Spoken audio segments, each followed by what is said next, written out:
Okay, where'd she go? She's right there on top of the frame. On top of the frame? Oh, wait, what? Right there. Still not seeing her. She blends in really well. Where'd she go?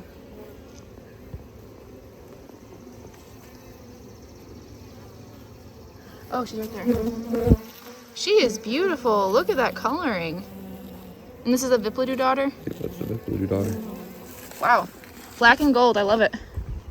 Over the last month or so, I've been making a ton of walkaway splits into 5-frame nukes because those pollination hives that I had bought have been building and growing so fast that they are always wanting to swarm. So today I'm going to go through some of the hives that I need to see whether or not their queens are mated or not. And I came across a hive that has a laying worker problem. So I figured this would be a perfect time to show you guys what I see and how I determine whether a hive is a laying worker. Come on.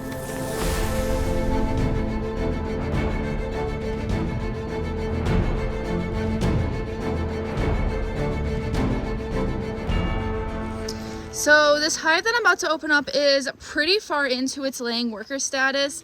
It was split around a month ago, so they haven't had a queen for about a month, and as soon as that last bit of brood hatched, they didn't have that pheromone to keep their reproductive organs from developing. That is one of the things that helps keep them from developing reproductive organs is 1, the queen's pheromone, but also 2, the smell of brood. It has a certain pheromone that prevents them from developing that. So they are pretty far in, like I said, so they're laying worker status. And the first thing that I noticed when I open up the lid is they generally seem to be a little bit more anxious and kind of like not really knowing what they're doing. They are kind of calm right now. But when I had first opened it up, they were not happy that I opened them. And you'll usually see a little bit of aggressiveness when you do go into a laying worker hive. Okay, so this is a great example of what you're going to see when you do open up a hive that is full-on laying worker.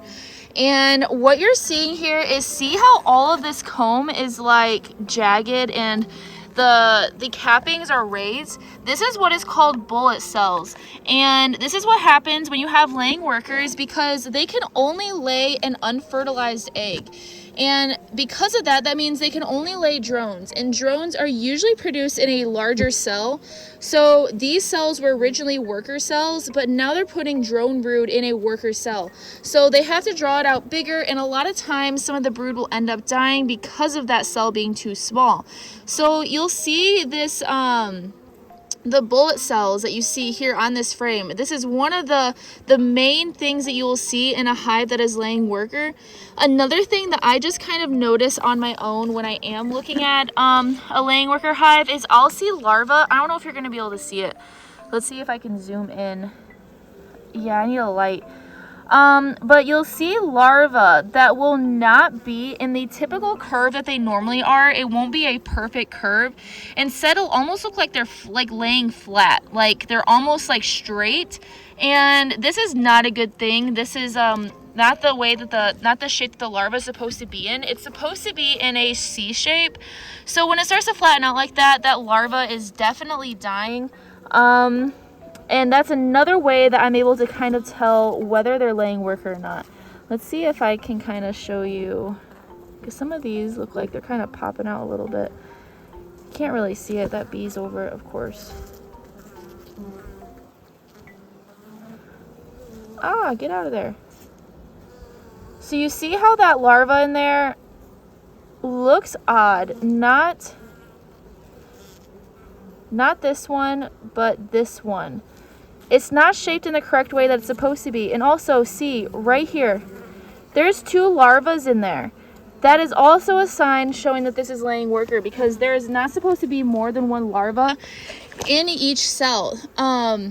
Because if it was an actual queen, and say that she did lay multiple eggs in a cell, generally the bees are going to clean out the extra eggs versus leaving them all there to hatch out and become a larva. One of the other things that I just kind of keep in mind when I'm looking through a hive is when I go into a hive and I just see every single frame has a ton of pollen on it. This also tells me that they're most likely queenless, because if they don't have a laying queen, then they don't have a reason to keep those cells open for brood. So they will instead pack it full of honey and pollen and bee bread. So whenever you see a frame where the whole entire frame, even the center of the frame, in most of the frames of the hive, it is possible to have like 1 or 2 frames in a big hive that has that's just completely decked out with pollen and whatnot. But when I see it across the majority of the frames in the hive, this tells me they're most likely queenless. So here's another example. See how they even filled the center of the frame with pollen and bee bread. There's no reason for them to keep it open if they don't have a laying queen, so that is why. And oh, see, look at that. See how there's 2 eggs in that queen cell? They're trying to make a queen, but they're not going to be able to make one, unfortunately. Got nothing in that one. Let's flip it over and take a look at that side. You can also see some of this larva. It just does not look right. It's squished in there in those cells. So that also tells you that this is drone larva that they put in there because they don't have a laying queen.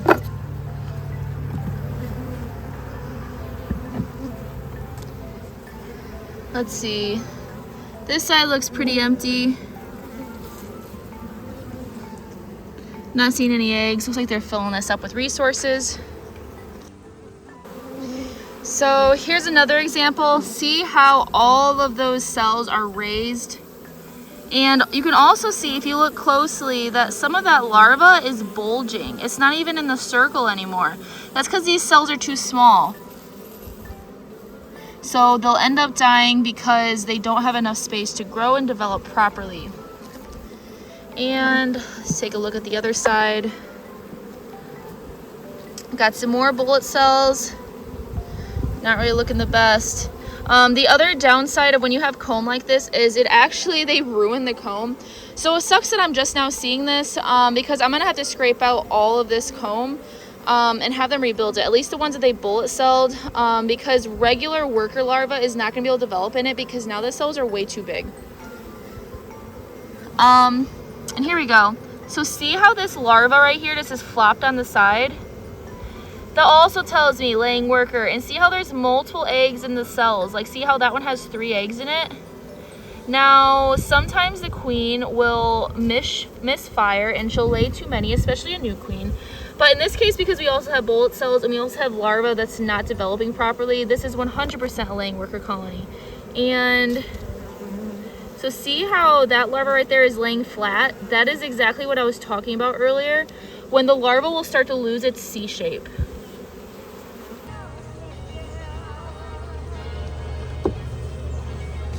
What's up? Is it in your neck of the woods? Oh, we're gonna try this. We can try it on these bees. I know, I can. Because, I mean, these ones are laying workers anyways. Here, hold on. Let's show everybody what it is.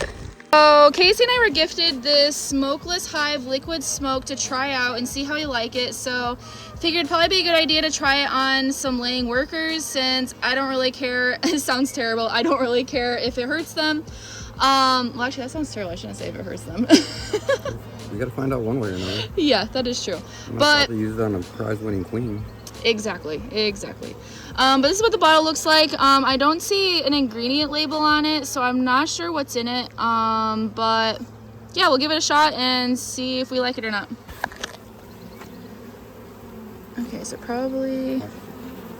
Oh, just do it on all of them? I'm just gonna do it on... Oh, okay. I don't know how to use it yet. Oh, they didn't... Ooh, they're kind of buzzing around. I don't want to hit them too hard. I wonder if it just gets them wet so they can't fly anywhere. Yeah, I love those bullet cells, right? Smells good. Yeah, it does. I wonder what's in it. Some sort of, it smells like some sort of grass of some sort. You think? I can smell it. Like, it's essential oils of some sort. Yeah, I can smell the essential oils in it. Proprietary, I said that so wrong. Blend of natural ingredients. Well, I'm about to use it to make some Philly's mini mating nymphs if you want to come down and shoot a video. Okay, sounds good. I'll be on in a second. Okay, and this last frame. So this one I'm not too happy about. the whole entire frame pretty much has to be scrapped, because the whole thing is bullet celled. And something that I've noticed, so there's different ways that you can, or there's different ways a hive can look if it's a laying worker colony. I've seen some hives where you'll just see so many eggs, but then in this hive circumstance, I'm not seeing a whole lot of eggs or a whole lot of cells that have a ton of eggs in them, because they must be cleaning them out so there's only one larva in there so that they actually have a chance to survive. It's kind of a good thing that they've already came to a little bit of this point, so I can actually tell that it's laying worker, because there's another hive that I'm kind of questioning, this one right here, that I have to check back in a day or two, because I'm not sure if it's laying worker or if it's actually a mated queen that's laying. I saw a couple cells in here that are probably about 5 cells that had 4 eggs in them, which was kind of alarming, but all of the other cells have only 1 egg in them, so I'm kind of wondering if maybe she just misfired and that it's actually a laying queen. That's what I'm hoping for. But every single laying worker hive has a little bit of a different tell, so that's why I'm trying to show you every single possible outcome. Now, if I flip this frame over, this makes me very unhappy. So a lot of this is all dying, as you can see. It looks terrible. It's because the cells are too small, so they end up dying. But something that I saw earlier when I opened this up is I saw, oh yeah, that's terrible. These will have to be frozen. You see those in there? That is small hive beetle larva. Yeah, yuck. We definitely don't like those. So I will have to freeze all of these frames before I can use them again. But this is the way that you can tell if you have a laying worker colony or not. Pretty simple. You can just kind of tell by looking at the cells and also see how many eggs are in it. And unfortunately, laying worker colonies are not the easiest to fix. I've had some in the past and I've tried multiple different methods.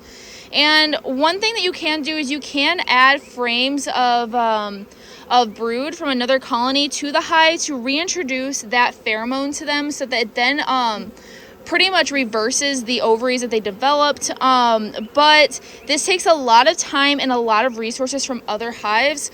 So in my opinion, I just don't really think it's the best. I think you could go about it a little bit better in terms of trying to come back from having a laying worker colony. So what I am actually going to do today is I am just going to scrap this entire colony. I'm going to shake all of these bees out onto the ground somewhere, probably right there in the middle, so that none of the bees can walk to the hives, because laying workers cannot fly. So they're not going to be able to walk to the hives, and any bees that aren't laying workers, they will have to end up, they will be able to fly there. But one other way of fixing a laying worker colony that I've also seen done, I haven't performed it myself yet, is you could put this over another hive that does have a laying queen, separated by a screened bottom board. So you'd have one hive with a laying queen in it, then a screen bottom, or some sort of screen board right here, and then you put the laying worker hive on top of it. What will end up happening is that bottom box, the pheromones that the queen and the brood will be producing, will float up into the hive on top and will end up reversing the laying workers. Then at that point, after a couple days, you could then introduce a mated queen, so that she could then start laying. Because one of the biggest things with laying workers is it's really hard to get them to accept a queen. A lot of times they'll end up just rejecting her, because they're just really loyal to their own genetic line. So that is one of the ways you could also go about it.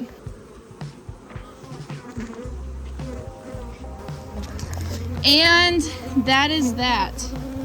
Now, any bees that are not laying worker, they will be able to fly back to the hives. Any bees that are laying worker, they're not going to be able to go anywhere except crawl here, so they will end up dying. But the reason why I'm also doing this is I do have queenless hives in this apiary right now, and what will end up happening is if laying workers go into any of those hives, they will cause them to also go laying worker. So that is why I'm doing it this way. That is why I'm making it so the laying workers cannot get to another hive, because I don't want to have other laying worker hives as well. Now with these frames, what I'm going to end up doing is I'm going to have to freeze them. And it's looking like some of them I will be able to salvage a little bit of them, but most of them I will have to scrape out and just let them rebuild it themselves. definitely got to freeze it because of small hive beetles, but also just a general rule of thumb, when you have laying worker cells, it's also a good idea to freeze them to get rid of anything that is alive so that everything is dead. And then any frames that you can salvage, so for example, this one I will be able to salvage. After I freeze it, I can just give it back to a different colony and have them work on it and do whatever they want with it. Yeah, they have nowhere to go, so they're trying to figure out what to do since their hive is no longer there. That's why they're all hanging on the back of that one. That is also why I like to face all the entrances different directions now, because I've learned with drifting, if you face them all the same direction, then they'll just jam pack into another hive. So they'll find out where they need to go. They'll make their way into a different colony and just boost that one right back up. So this actually works out perfect. I just came across another laying worker hive. This one's not as far advanced as the other one. So I am going to save it, and I'm not going to have to scrape out the comb like I am the other one. So it's only this frame, and they're starting to get that bullet selling that I was talking about. And what I'm going to do is I'm going to use a newspaper, and I'm going to put this over a very strong queen that also has a lot of brood present. And by doing this, this is going to reverse the laying workers from having ovaries, so that they end up going back to their normal way, and will help also boost this queen. So I'll show you. Oh, that's heavy. The key is you have to put them over a mated queen, and you have to put them over a queen that is strong enough to have a lot of brood present, so that the pheromone really gets into them.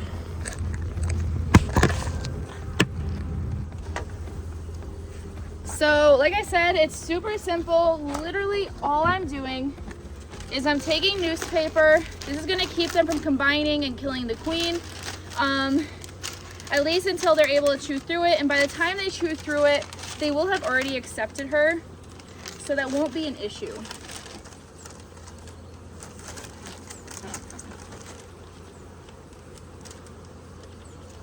Of course it's all folded up. I think it got wet from some sugar water. So this is gonna be fun. Well, we're just gonna do this.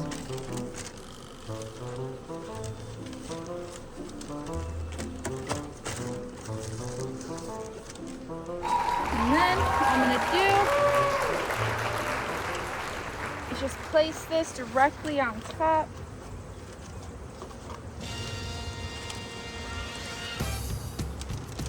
There we go.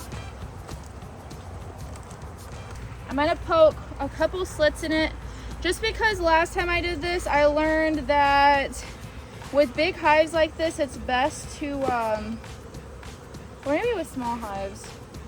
Well, there was a couple times though that when I did this, they ended up suffocating because they didn't chew through the newspaper, and I just don't want that to happen again. So I'm just going to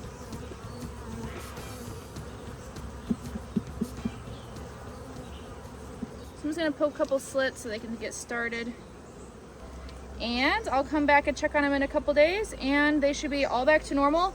And they will start cleaning up any eggs or larvae that was in those cells that were laying workers.